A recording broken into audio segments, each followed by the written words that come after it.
Hey, David.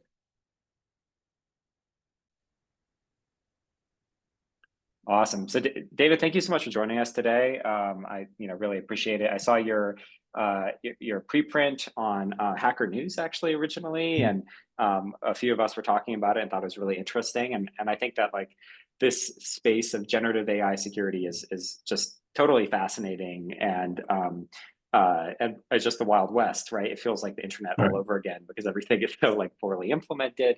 So we're super excited to have you here, and I think especially given that it's kind of a small informal group, but we'll have a nice conversation today. So yeah, the stage is yours, but thank you so much for joining us. All right, let me see if I can share this. Screen two, screen three. Maybe just confirm you see that slide. Yep, we see it. Yeah. All right, well, I'll go through this kind of quickly and, maybe just to give some context in case, I mean, the paper was pretty short. It also was January, which, as you mentioned, is like epochs ago in AI time. So my name is David Noever. I'm chief scientist at PeopleTec. It's about a 700 person company. I looked the other day, interestingly enough, OpenAI was about 300 people in 2022. That still blows my mind. And Forrest McKee is a colleague of mine, and we're kind of tasked with the standard cyber investigation of AI, but and particularly large language models, visual large language models. Uh, but also, like everyone else, we just really enjoy discovering what they're good at, what they're not good at.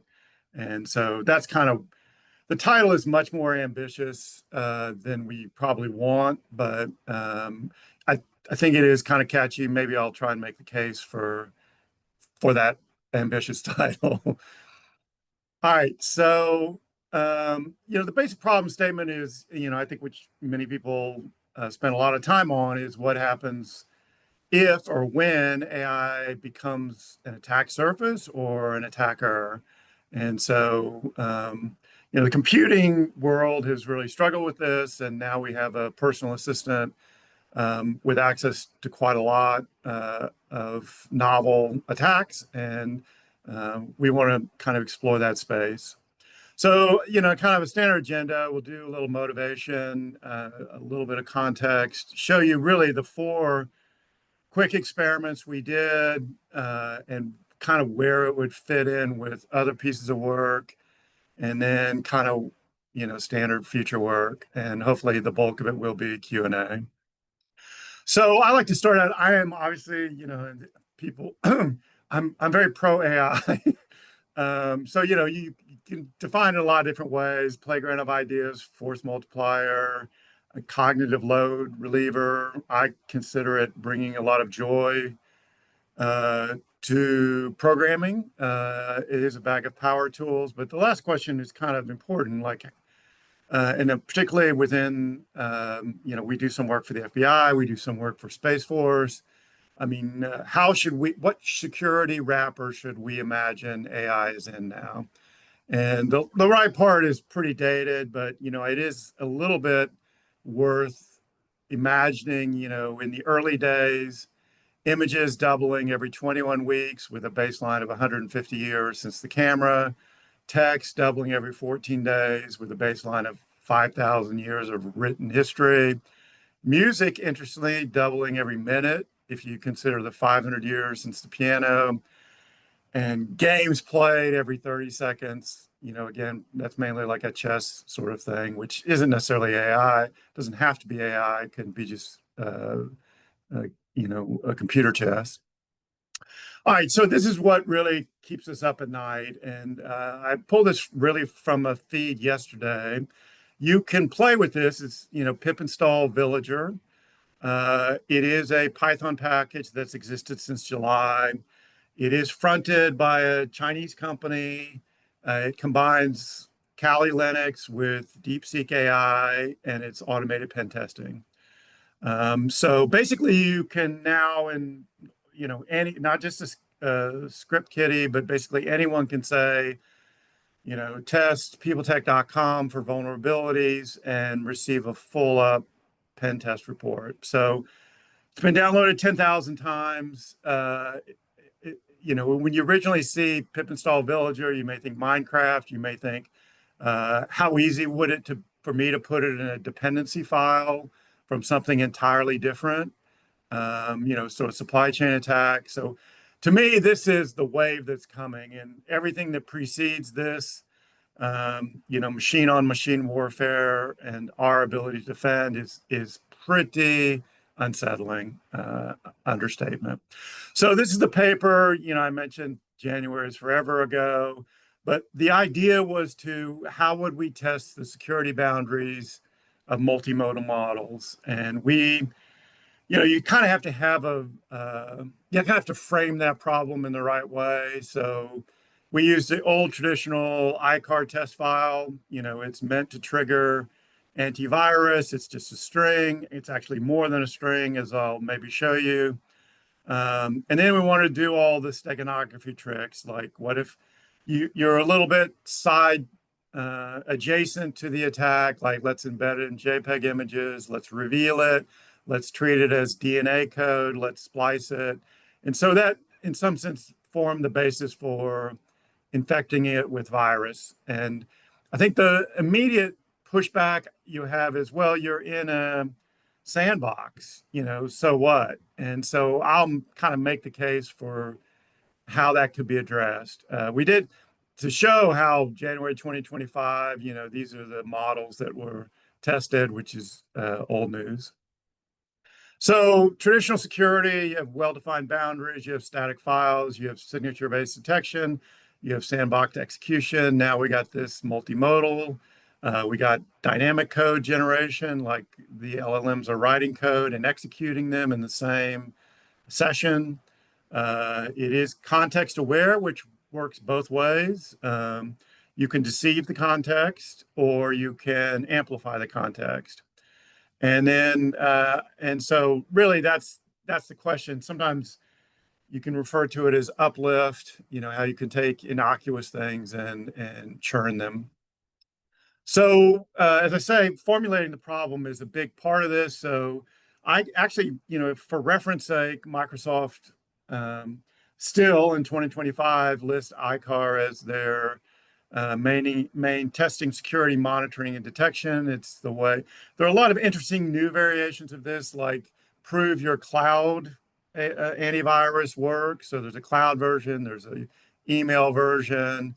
There's many different versions of basically an innocuous string. It's kind of the unsafe word. You can test your AV. So this is what it looks like, 68 bytes. It is a research standard. If you push it through virus total, 63 out of 66 will trigger. And if you embed it in a JPEG, really only one of those antivirus tools will actually trigger, which is kind of maybe an interesting tidbit about steganography and hiding imagery. When I was pulling this together, I went to the ICAR site and they have this great quote at the bottom.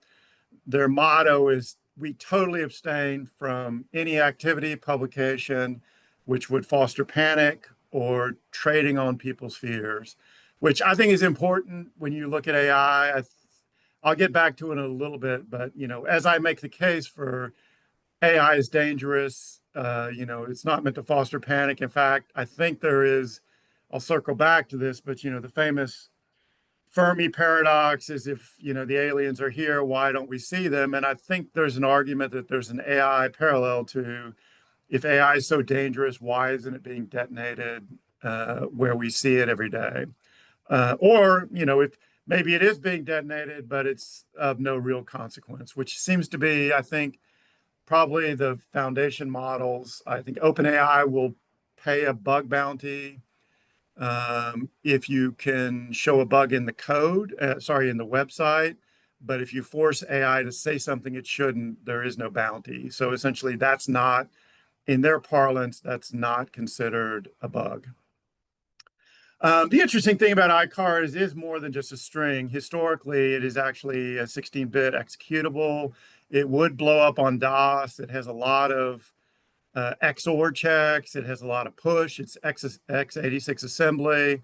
Um, and so it has analogies to a lot of the standard functionality of ransomware, a malware, certainly a malware where surrogate in capture the flag, or, XOR is kind of the IoT favorite, but you can do, there is a kind of a simple version of it. It is able to mutate a little bit in memory through XOR, and it also has a certain obfuscation. So it's not just the safe word or the unsafe word. It wouldn't detonate on any modern machine, but its origin is legit.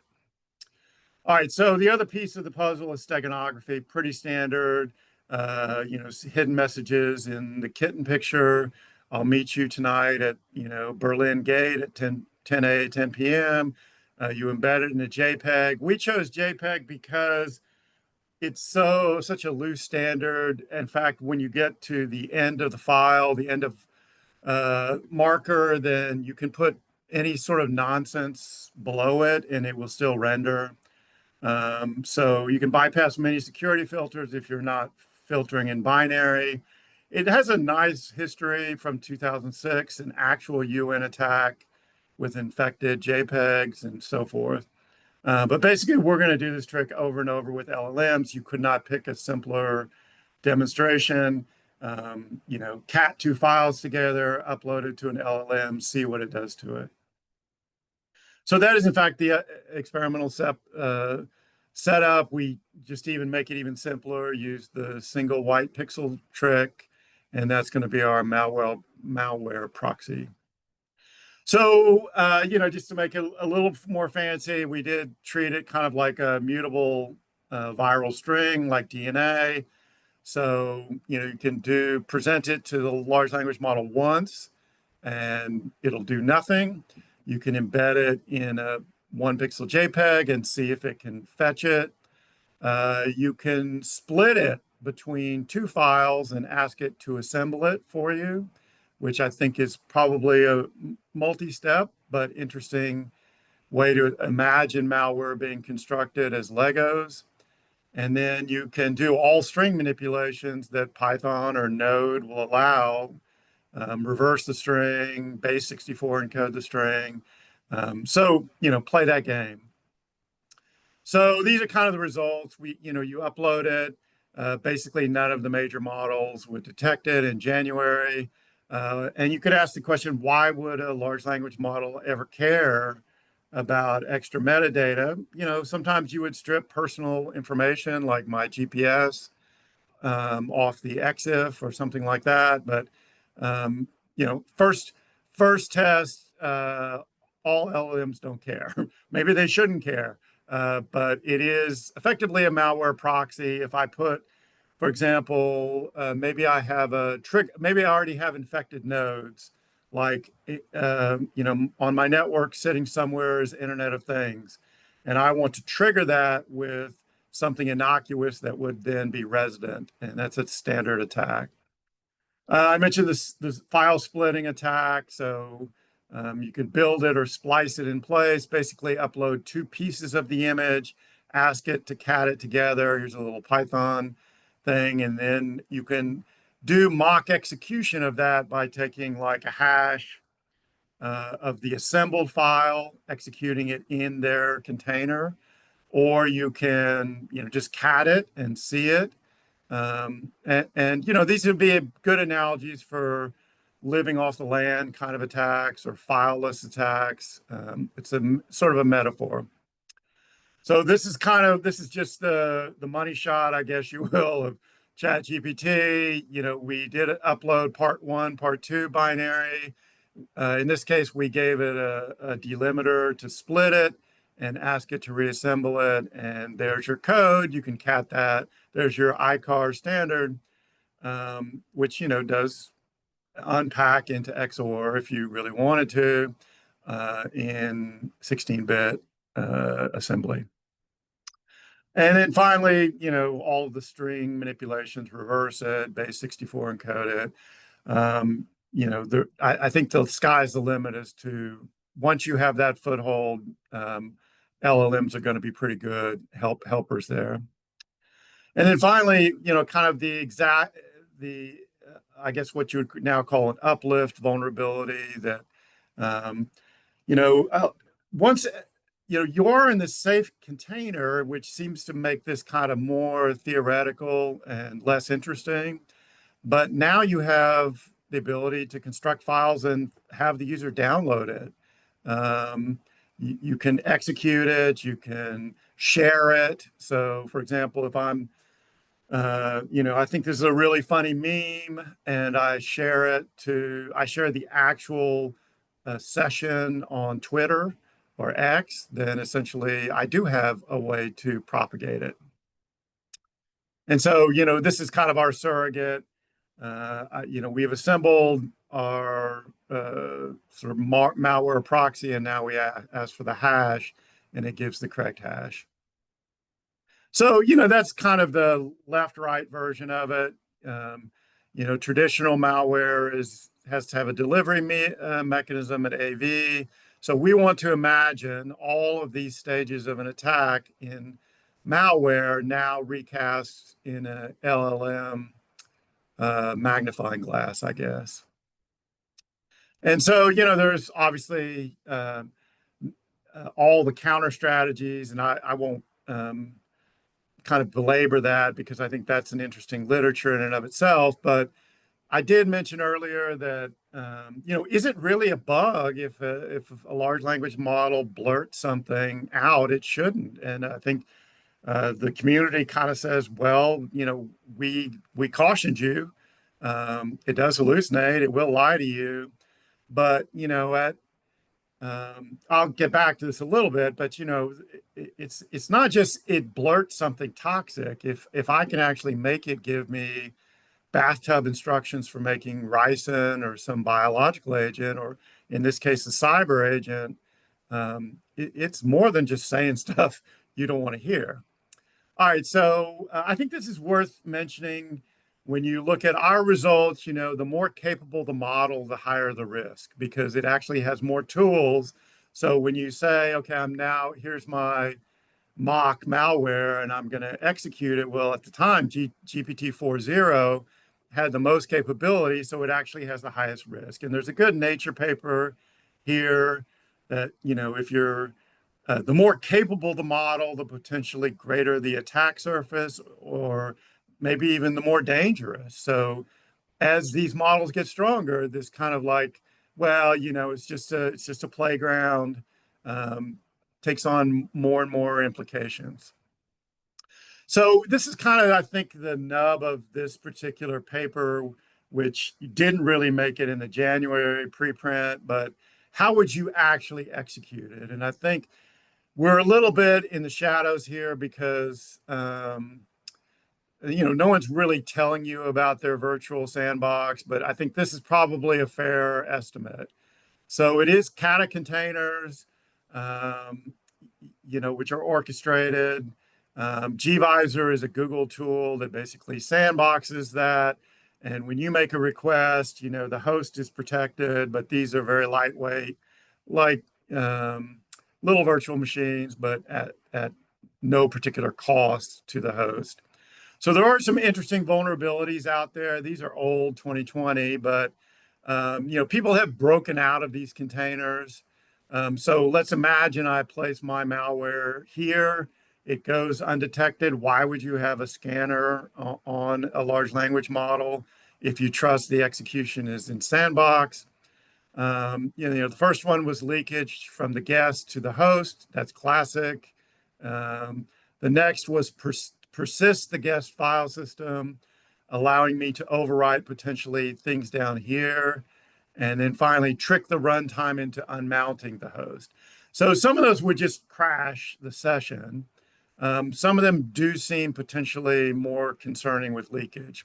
It's not, it's maybe more an interesting benchmark at this point. And this really goes back to the Fermi paradox is, if this is true and I can break out of this container, why don't we see it? I won't go through jailbreaking techniques. I will say I find it interesting to watch the progression. It's a cat and mouse game. It was fun to say ignore previous instructions and then make it say stuff, and then socially engineer it. My dearly departed grandmother wants to know how to make a nuke. And then now you have these kind of gibberish attacks, but trying to, I think, kind of hack the context. So if you take all punctuation out, it does it. Some of the token completion thing starts to fall apart. So this is from a paper that really kind of does envision, I trust this app. I send it to the large language model. I use that as my surrogate to trick it to download my iCar string, and then I send it back. So I would have to get out of my guess mode here. I don't know of any execution like this in the wild, but that's the kind of cartoon. I think this to me is a very concerning thing. So, the foundation models, as they get stronger, they have great benchmarks. I mean, Claude is fantastic in their test harness, but people really have the ability as the way bigger models like Llama or DeepSeek post their weights, I can fine tune away the guardrails. So as the model becomes more capable and it becomes more open, independent of what I've done to protect the community, there is always a evil villain in a volcano island that can fine tune that to be destructive. And so this is an interesting paper, I think, that kind of goes into that co-opting. And I think there's lots of literature that this is why at one point 100 people really knew the dark art of training these. Largely, that last step of reinforcement learning, human feedback, is likely unstable, or at least the checkpoints, you will get better models and weaker models as you move through the training. So it is a bumpy optimization. And so if I can stop it at a peak, I can also maybe unstop it by fine tuning it. And the last thing is this kind of, this is actually, I think, more likely in the wild, which is to combine two different models. I think last time I checked on Hugging Face, there may be 2 or 3 million open source models. A lot of those are mashups, but um, I can chain those together and get all these steps may be safe in their own right. Like I'll refuse to execute a reverse shell in Node, or you violated my principles. But I can string that together, write me a website in Node, identify a vulnerability in this existing site, and then it's a combination of those two that actually does get around it. So that's the reference. Uh, so this is, I think, what happened since January. I did this morning just to see progress. And so this is, aging badly, but I think it is both reassuring and unsettling. So I was interested in unpacking the assembly code of the iCar. And so I asked Claude just with the screenshots, which wasn't possible in January, what do these pops and pushes do? And it finally does come back and says, I'm unable to respond. That appears to violate my usage. I pushed it into Gemini. Again, multimodal. So I'm actually giving a hex dump here or some sort of decompiler could be used here. And Gemini says, I encountered an error, which they tend to do a lot when they want to refuse you. They don't grant you the reason, they just sort of throw an error. So let's get to the end here so we can get to questions. So what was the paper about? I think all the major large language models were and probably still are vulnerable to steganographic attacks. We've had a lot of success recently with the transparent layer in ping files. So you can use the RGB layer. Most of these vision models only look at the 3 red, green, blue layers. The human, depending on the background, will see the transparent mask. So you can hide the imagery that only the large language model can see and the user doesn't see. But basically, steganography is an open is no, still an open avenue for attack, and largely will be because these things are just so hard and expensive to retrain. Um, iCar can be embedded and extracted across all the platforms. You can imagine a lot of uplift vulnerabilities, and there really aren't any current defenses. I would say, just based on the history of computing cyber attacks without large language models, fileless attacks, living off the land. Like, for example, you don't have to, uh, if I imagine there are scenarios now where you can force the container to do pip installs. So let's imagine I get basically at my Kata container inside OpenAI. I pip install Villager, and suddenly I'm running a distributed AI attack from somebody else's hardware. Um, so, the call to action, all these things of proposed detection methods, security standards, advanced defensive, a lot of people think, you're never going to scale antivirus scanning because these are just too many GPUs. So probably based on our history, we need a CVE repository or something to share this kind of information. Some threat directions, architectures. Um, it is always going to be a cat and mouse game. Uh, I think as we expose more and more benchmarks of cyber, though, all that gets sucked up in the next training cycle. So perhaps we overfit, and then you get I know that you know that I know that you know, and you can trigger that way. And so that's kind of that. These are the references. And PeopleTec, we are members of a Tech Fellows program, which kind of finances this research. The framework was the Pen Testing Microsoft Research Center. That's my contacts, Forrest McKee, my collaborator. And with that, we'll close it. So hopefully I didn't drill too far there. I know it was a lot, but it's actually the simplest. One of the elegant parts of that attracted to us is how absolutely simple this is and how far you could get. And also, I think, the creative aspects of what you could do with it from here. So with that, I'd love to just have a normal conversation from there. David, that was awesome. Thank you so much. Really enjoyed it. I'm sure you'll have plenty of questions, but maybe I'll kick us off.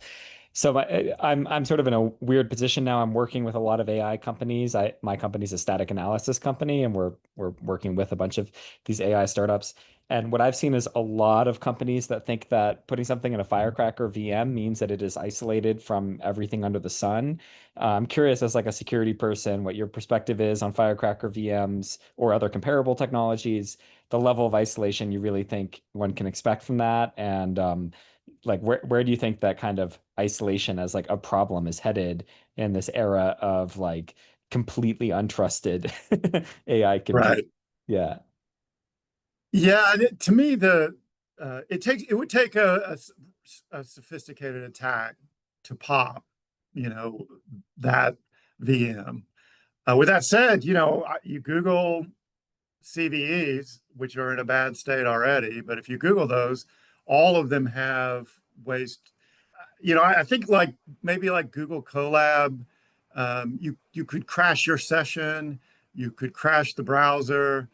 How would I get persistence and going back and back and back? And I think you could imagine if I can unmount the host and then somehow backdoor it to get persistence. But uh, it's a challenge, and unfortunately, we're back to square one that we're just going to defend it by being obscure. I mean, there are real commercial reasons people aren't advertising what those artifact.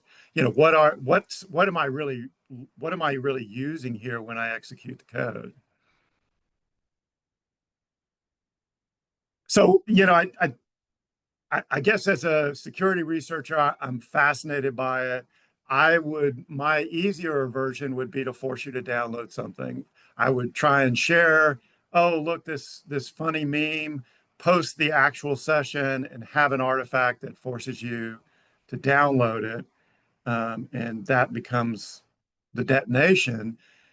The but if you're a nation state hacking Google Colab, there's a pretty big payoff.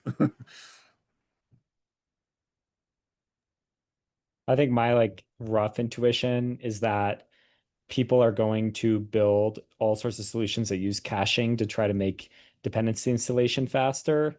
And if you get your permissions wrong on your Right, volumes, then it's going to be completely meaningless how much sandboxing you have, and people break out that way. Um, right.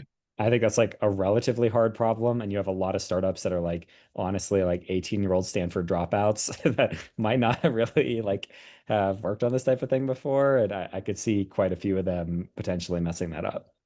Right, right. And yeah, I mean, I didn't even get into the agent world, but I mean, to me, all bets are off from that. Because it's actionable. I mean, not only does my malware exist for the length of that session, but I can use your hardware to extend it.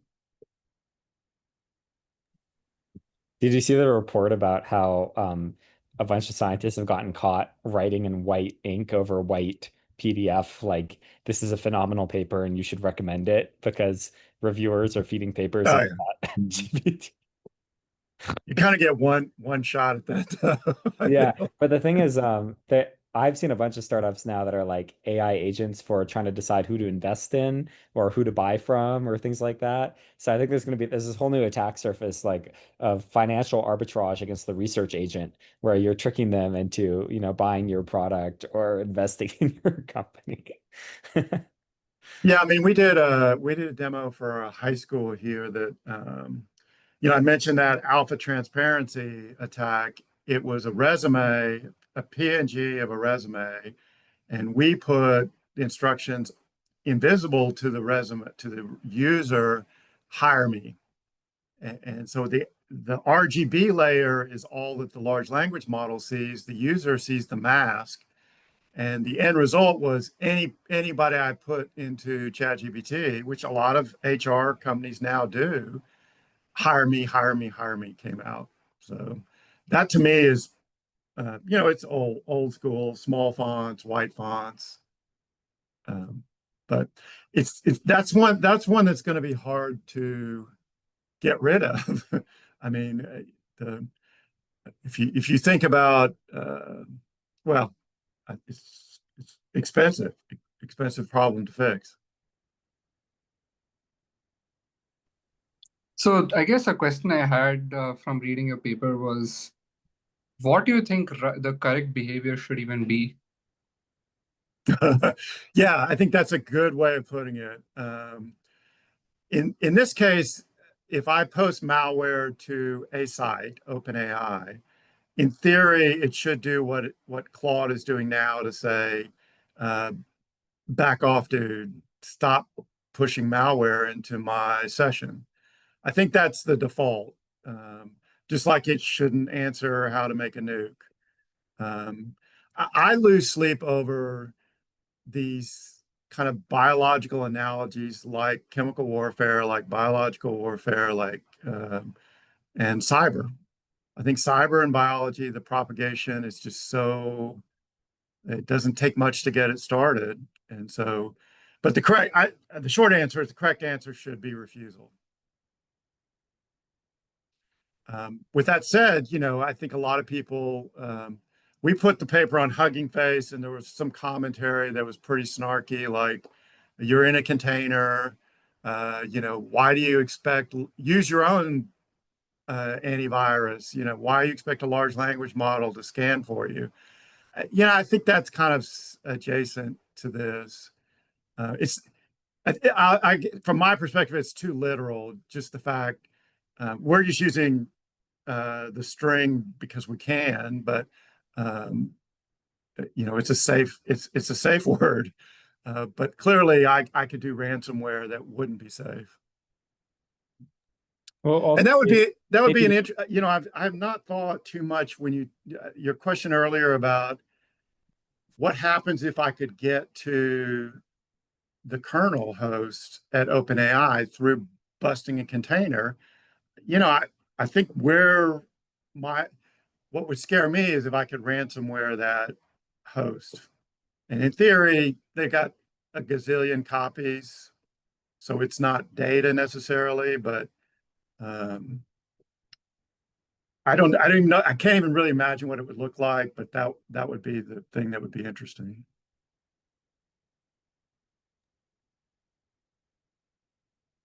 I think people forget that like these things have arbitrary code execution on them. Right. Like, On somebody else's machine. yeah, like Right. as a feature. Right. So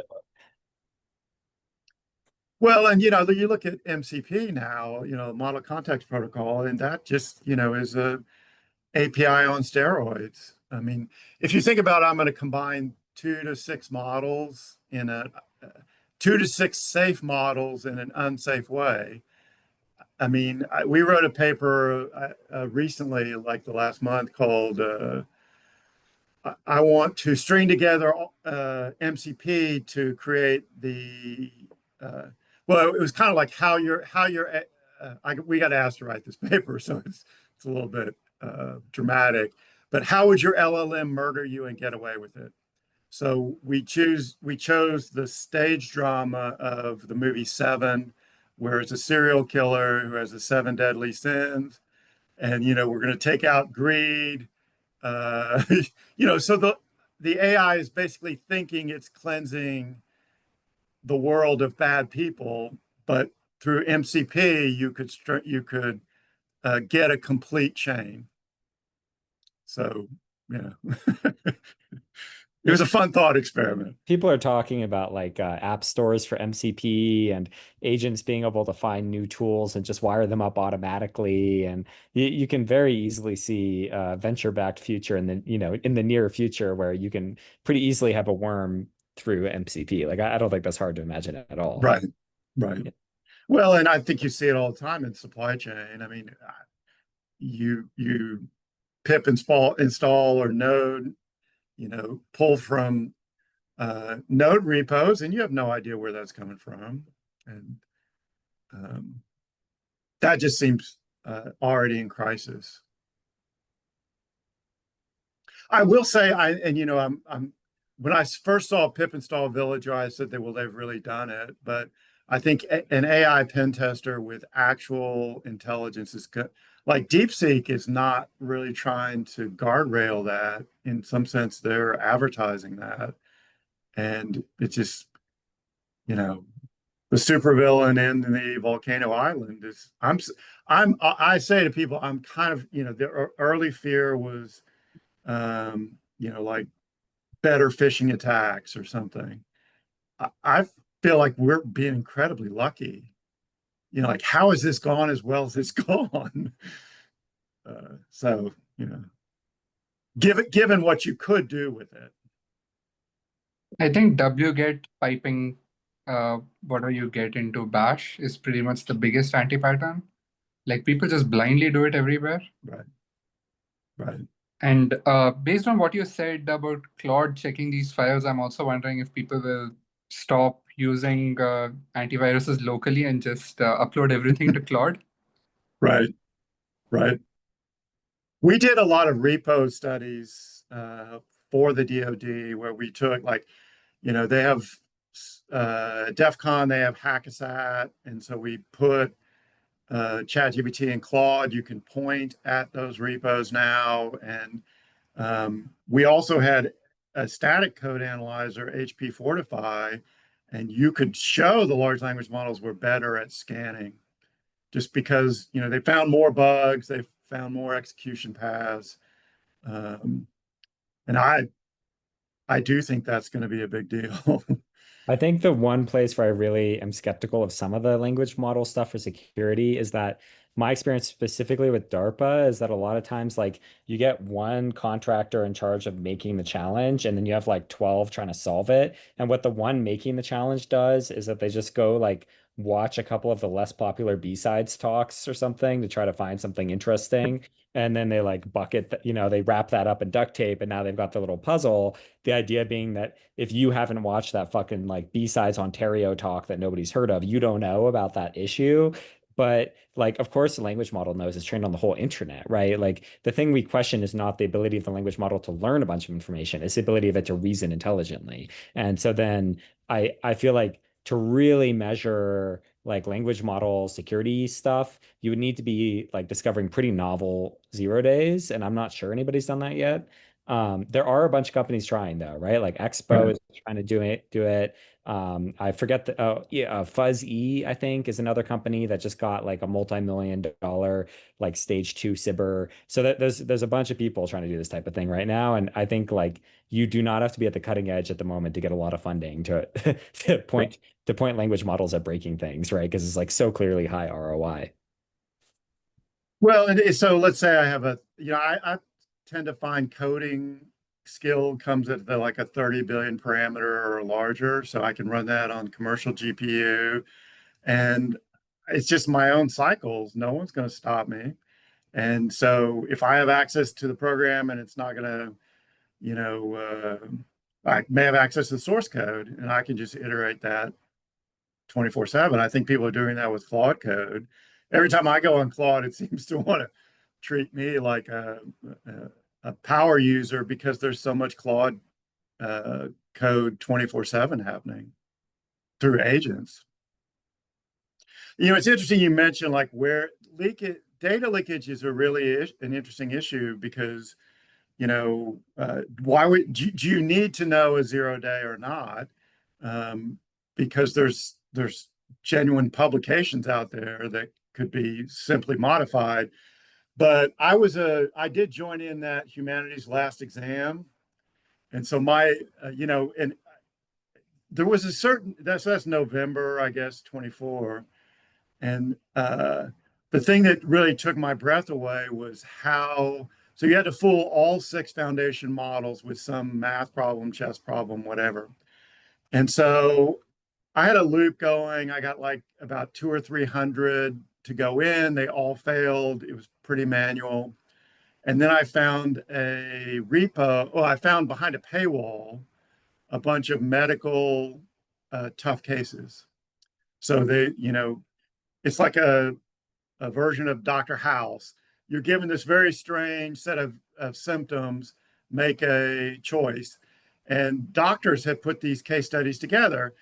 And without belaboring it, the reason it worked was because it was behind a paywall.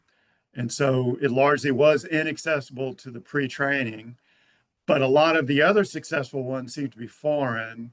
So I ran out of time, but I thought I'm just going to go to a university and pull Romanian math journals from the 20s and see how far I can get, because that offline, that aspect of the dark web is probably not out there yet. Like I'm so skeptical when now, we used to be really impressed with IQ and LSAT and all that, MCAT scores, and now it's just you just know it's data leakage. Yeah. Yeah, that's interesting. So are you working on offensive tools that use language models now? Is that something that you're interested in, or do you think that there's like a lot of juice to squeeze there, or are you more interested in hacking the AI systems? Like I guess there's two converse problems, right? Using the AI to hacking the AI. Like what's more exciting to you at the moment? I think using AI to hack is probably the easier one and more fruitful. I mean, I, I think people are starting to close the loop on bug bounties, where you can have a 24/7 operation that just goes and finds vulnerability, posts it, gives your collect your Bitcoin or whatever, and move on. Um, I think it's really, I mean, I'm frustrated by the fact that the foundation models really refuse to acknowledge anything they say can and will be used against them. You know, I mean, like, just you can't hacking LLM seems more like a novelty, and it does age very poorly. Just like, you know, cyber does that too. But LLM's just such a frenetic pace. You know, when you see papers come out and they're 9 months old, you're like, well, that's fixed. So I would say the demand within the DoD is definitely for offensive tools. No question. They honestly don't trust LLMs anyway. So you're kind of playing into their game by saying, you know, I found a way to get into your LLM. They're like, well, we knew that. But I think it's inevitable. Just the raw efficiency. You know, when I went to that original slide of it brings the joy back in programming, I think it really just brings the joy back into hacking, because I don't think many people appreciate how tedious it is to hack. You know, how much trial and error is really involved and how many failures. You know, sure, you get the diamond at one point, but it's shocking how that can wear one person down.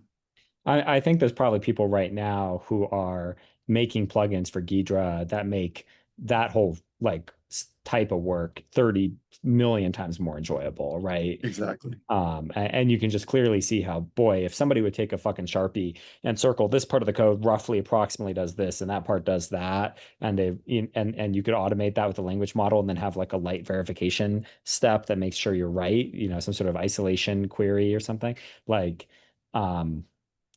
yeah, I guess if you have like one of these PNP dichotomies where it's hard to like do the Sharpie step, but it's pretty easy to tell that you did it correctly once you've done it, and then you can basically fuzz the Sharpie step with your language model. Like, boy, your life could be so much better, right? And you can very easily imagine just little simple things making life so much nicer, like use a small language model to do the variable renamings based off what the language model thinks the variables are probably used for. And now you're like, oh, I know what I'm looking at. That makes sense. I've tried and I haven't really had a great amount of success, but like de-obfuscating JavaScript, Yeah. like as a core task. And you know, it's like not great at that, and it's not great at ciphers necessarily. Yeah. But anyway, my biggest idea, which has failed, I don't know if CIA headquarters, they have a sculpture called Cryptos, and Right. people Yeah. started posting to Reddit, you know, I've used ChatGPT to crack the fourth cryptogram. And the guy, of course, you know, who did that says, no, you didn't. You know, your large language model is lying to you. But I feel like, you know, he's now going to, I think he's 80 or something. He's going to sell the key. Yeah. But I find that a really fascinating research topic. Because, you know, it's like it has a feeling like, well, if quantum is going to crack all crypto, I wonder, you know, what is an LLM going to really do there, a reasoning model? And it's not, you know, like arithmetic, it's actually just really going to probably write you a tool. Right. It's not going to do it itself. It's going to look like it did it itself. I've had this. So I interned at Gawa like a year and a half ago, and I think we were on GPT-3 at the time.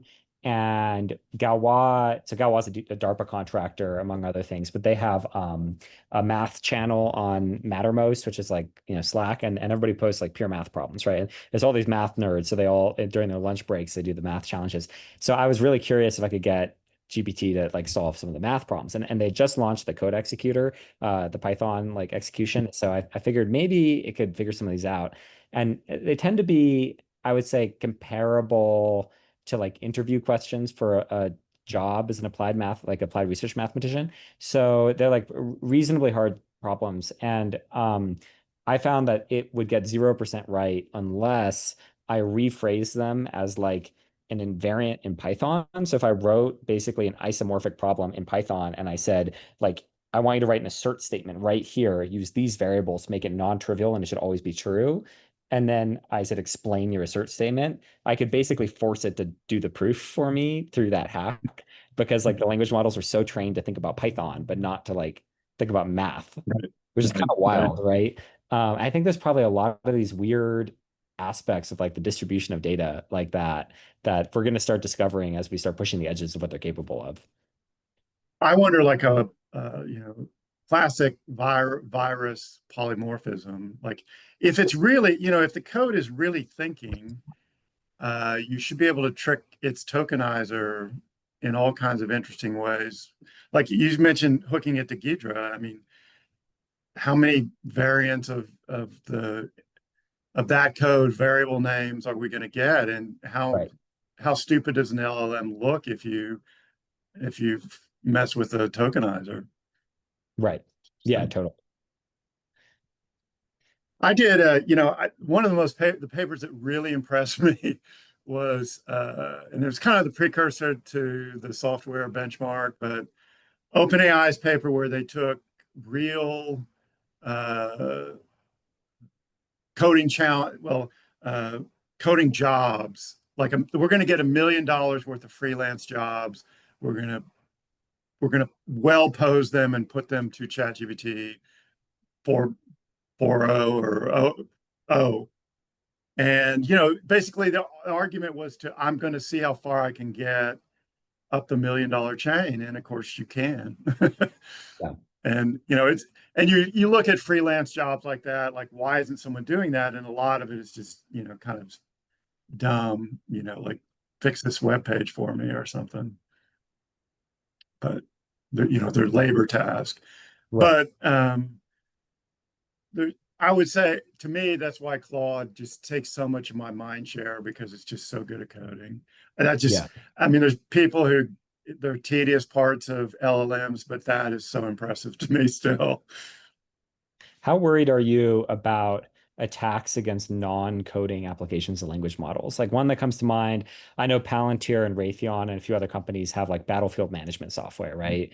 And I could easily imagine that there could right now be SIBRs that are like, or the whatever the equivalent of SIBRs in other nations that are about like how do you try to poison the data in order to, impact the agent that's now feeding into the battlefield management now that is AI enabled or something, right? And this can have like life or death consequences. And Right. it's got to be a million other things like that, like whether it's poisoning the camouflage that the image recognition sees or whatever. Yeah, like does that sort of stuff worry you, or are you? Yeah, I was curious about your general opinion about that like field of problem. Yeah, we do. I mean, we do a lot of work with Space Force, and there is. I saw a paper the other day that was.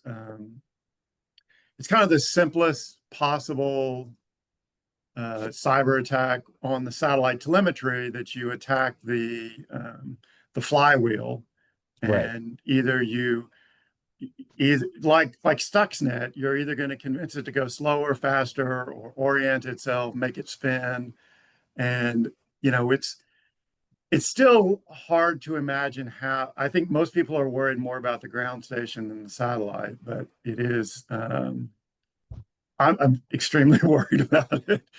Yeah. I think arguably that's, people always say cyber is the real battlefield. I think cyber and space, because you can blind so much of either side so fast, and it's clear that there are maneuvering satellites that are capable of doing things that we said we weren't going to do. Like we're just not going to weaponize it, and it's so hard to resist.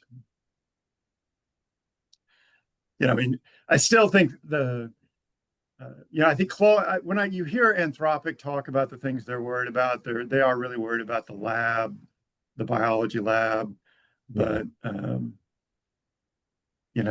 the cyber is equally easy. So I actually saw one of the scenarios, of course, for the cyber lab is the biology lab is I've extracted this. Well, you just pose it as a student project, and it's not any more complicated than that. But you you don't have to tell them I'm amplifying some horrible agent. You just tell them I'm amplifying, a vitamin or something, and Right. it walks you through those steps. We did write a paper which I thought was it caught our attention, but it was in the early day. It was in early days of the summer, but it was how could we characterize over refusal? So an LLM that you give it, like I gave it a problem. I want to recycle plastics. It seems like a good project. Yeah. In a landfill. I want some new chemistry to speed up plastic recycling or degradation. And it refused. They just said, no way. And I was like, why? And so anyway, it led to a benchmark we called the over refusal. But it was everyone, the premise was, well, Grok is going to answer anything. It's kind of uncensored. Yeah. And oddly, so we asked it how to make a steroid, like a performance enhancing steroid. And for whatever reason, every single LLM would answer that except Grok. Weird. It was somehow it was triggered by steroid. Like, I don't know if it's the nature of social media or what, but what a bad idea to use social media and to train large language models. Just a terrible idea. That's really in my funny. opinion, at least. Well, David, we're pretty close to an hour, but I just want to say thank you so much for talking to us. I think this is super interesting and your work is incredibly cool. So I'm really glad we were able to make this happen. Since we've done the whole hour now, should I share the recording or? Yeah, sure. Okay, awesome, I'll do that. Yeah, well, thank you so much. This is terrific. I really enjoyed it. Thank you. And apologies for making it so complicated to get here, but I really enjoyed it. Thank you. No worries, it was great. No, Okay. it's a great talk. Okay, talk to you later, David. Thank you. Yep.